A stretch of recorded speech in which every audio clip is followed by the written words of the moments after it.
Hi, welcome back to my channel, Sacred Tarot Garden, or whatever it is I called it. I'm going to start off tonight's reading with some Oracle Love messages, and then I'm going to pull from the Labyrinth tarot deck just to kind of see what we don't know that might need to be illuminated, what we don't see coming, sort of thing.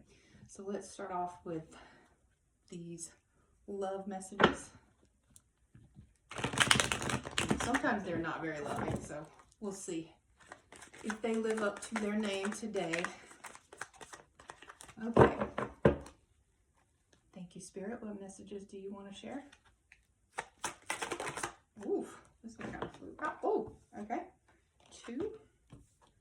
All right. What else? Wow. Okay, these 2 kind of jumped out as well. Kind of talkative today. All right, and anything else? Anything else you want to share? Anything else you like to say? Okay, one more. All right, so we have soulmates, starting off strong. Soul connection, partnership, soul contract, life partner. Healthy choices. Self-love and self-care, being happier, love and life. The snake. Competition and enemy, the other woman. Look over your shoulder. Key on a ring. Many options. Unconventional. One night stand. Hammer.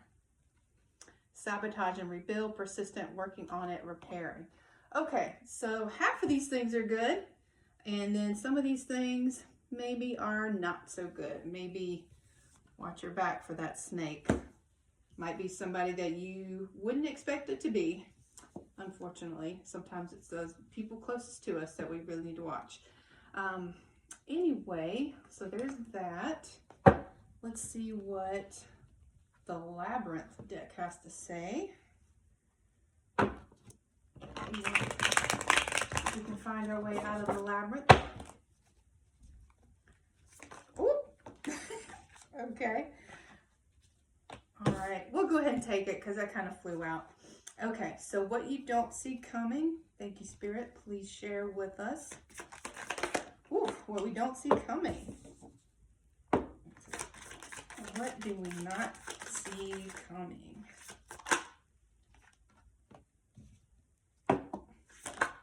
Ooh, gosh, everything's wanting to flip out today.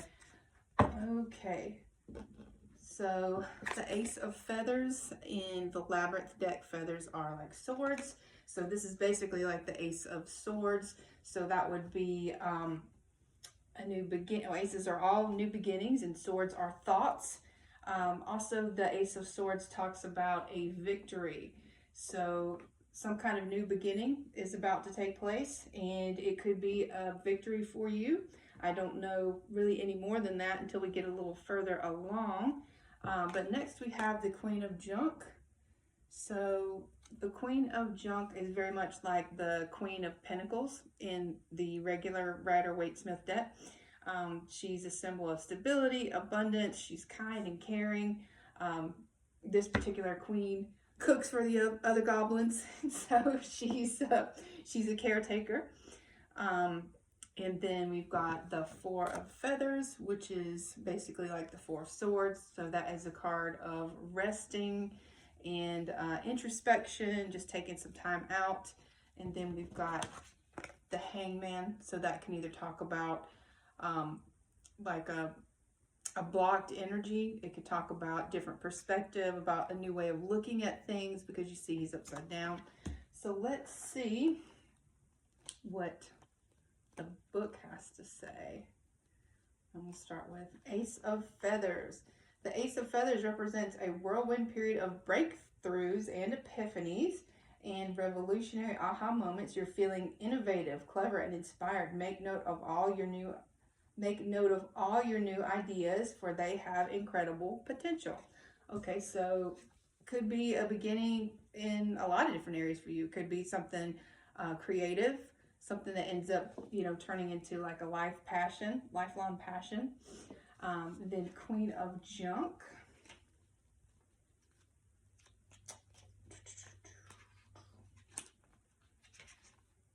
Queen of Junk is a nurturing figure who wants for nothing. She has everything she needs in life and more. And the sense of security that comes with wealth and material abundance has made her comfortable and generous. Okay, so maybe this new beginning that is going to come from the new creative energy that you're in, or the new idea that you have. Maybe that's something that's going to lead to, you know, a career change or career path change in your life, and that is going to lead you to more money and to your wealth and abundance, which we see here with the Queen of Junk. Now the Four of Feathers or Swords. Four of Feathers represents rest. This could mean you need to give yourself time to recuperate after a difficult period, or you may need to rest up to ensure you're prepared for what's to come. So maybe after your brand new fantastic idea and the new career or new path in life that it creates for you and all your abundance, maybe after all your hard work, you need to take a rest. Four of Feathers. Okay, and then the Hangman.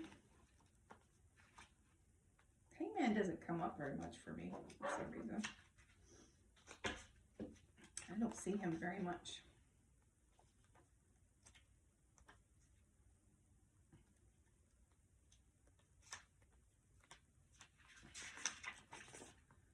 Okay, well, most people would initially view Ludo, because clearly if you know the movie, that's Ludo, as a ferocious beast. Sarah looks at him from a different perspective. She's able to see the kind creature he really is. The Hangman calls for the same sort of shift in perspective. Things aren't always as serious, dire, or scary as they initially seem. Try pausing and taking a look at challenges in a new light. You may just find there was nothing to be afraid of after all. Okay. All right, so I don't know if those messages were helpful. Let's see. Let's see if we can get something, maybe a clarifying, or maybe some further advice from the House of Night. And it is after dark tonight. Sometimes I don't like talking to this deck until it's dark, because it's the House of Night. And I don't know that the vampires are awake if I talk to them during the day. Thank you, Spirit. So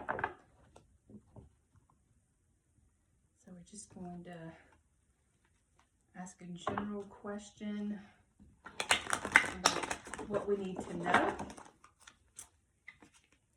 and see what the Vampire Queen has to say about it.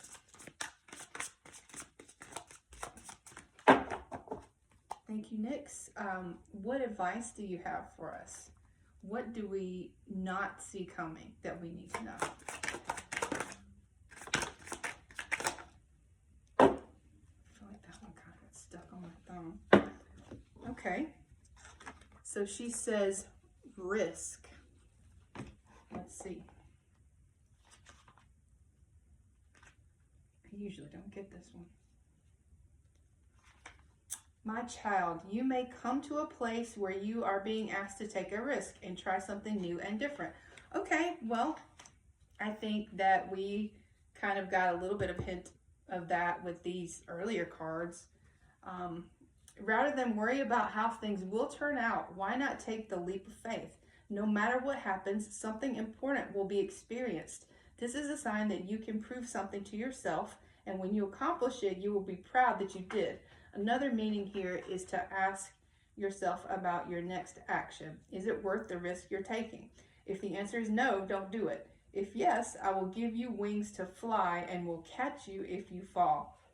This symbol also brings a gentle warning. Your risk shouldn't be motivated by boredom.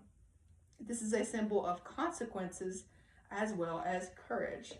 Okay, so I guess, you know, maybe take the chance, but just make sure it's a calculated risk and the payoff is worth it, or would be worth it. So